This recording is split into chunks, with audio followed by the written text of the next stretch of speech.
There was some emptiness in my heart. I thought having gotten married to my loved one and then raising my children would be enough. But there was something that was bothering me and I could not really point my finger to it. And that was when I started to do my own search.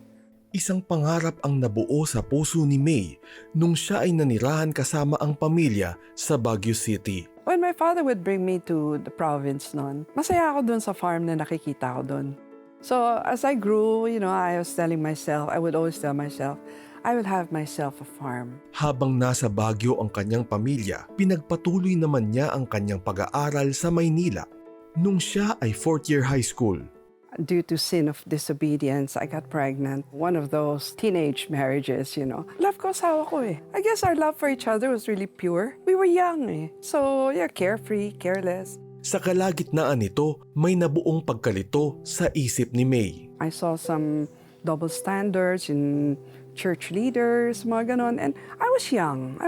So hindi ko talaga mapinpoint yung hinahanap ko. Nakita ko lang is, if I did wrong to God, it is God that I have hurt. And so, in my heart, I go straight to Him and ask for forgiveness. Sa tagpong ito, sa tulong ng kaibigan, nagbukas unti-unti ang kaisipan at puso ni May upang tanggapin si Jesus sa kanyang buhay bilang Diyos at sariling tagapagligtas. 1 John 1:9. And it just jumped out from the Bible, it just spoke to me.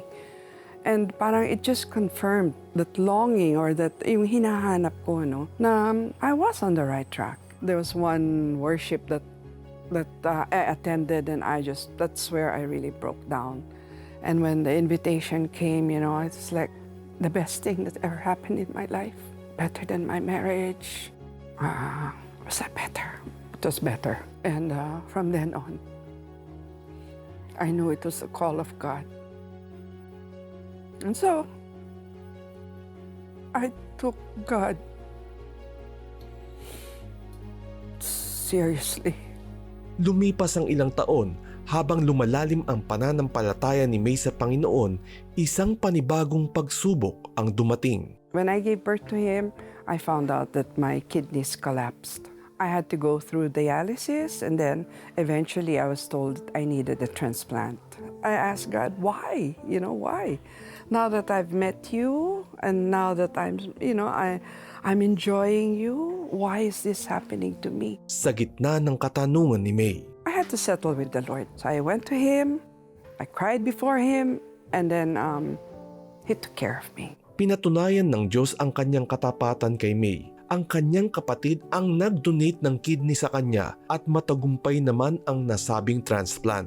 At sa tulong ng mga kaibigan at churchmates ay nabayaran nila ang kanyang hospital bills dahil dito.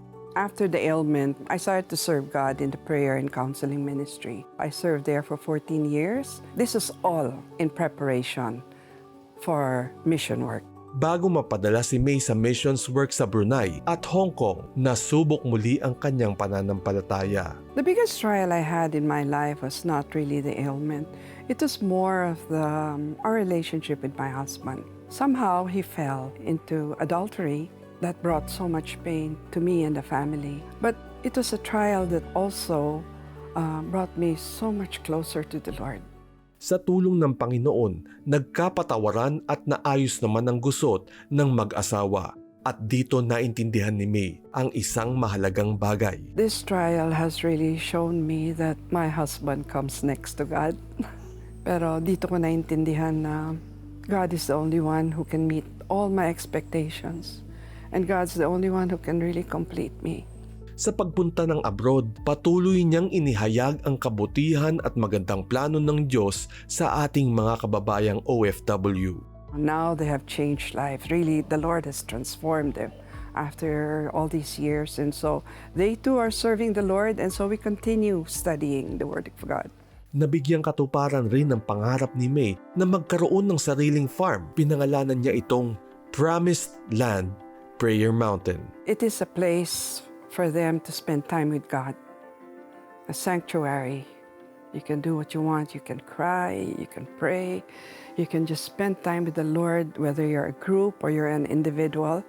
And since I live here, if they wish to talk to me and if I can help them in any way, then by all means I will do so. Ngayon, balik Pilipinas na si May. Bit-bit ang mahalagang natutunan sa buhay. The Lord taught me to really trust Him with all my heart. And from then on, life became easy. When I would put it at His feet, then I could move on with life. Always remember that God is really close. It is us that go astray. God is always there to call on to.